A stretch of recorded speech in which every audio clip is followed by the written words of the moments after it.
भामासखेड कळमोडी चासकमान धरणाच्या पाणलोट क्षेत्रात पाऊस रुसलेलाच। गतवर्षी 100% भरलेले कळमोडी धरण अजूनही 85%वरच। भामासखेडमध्ये 27% तर चासकमानमध्ये 24% पाणीसाठा। 3 दिवसांची उघडीप दिल्यानंतर पावसाच्या सरी, पिकांना दिलासा, मात्र अजूनही पावसाला जोर सापडेना। शेतकरी वर्गामध्ये मात्र चिंता। संगमनेर येथील प्रवाशाचे एसटी बसमध्ये सोन्याचे दागिने लांबवले। 2 अनोळखी महिलांविरोधात चाकण पोलीस ठाण्यात तक्रार। राजगुरुनगर आंबेठाण चौक एसटी बस प्रवासात झाला चोरीचा प्रकार। राजगुरुनगर शहरात पाईपलाईन फुटल्याने पिण्याच्या पाण्याची नासाडी।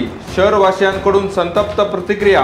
चासकमान धरणातून शहराला पुरवण्यात येणाऱ्या पाण्याची टेस्टिंग सुरू असल्याचं मुख्य अधिकाऱ्यांनी केलं स्पष्ट।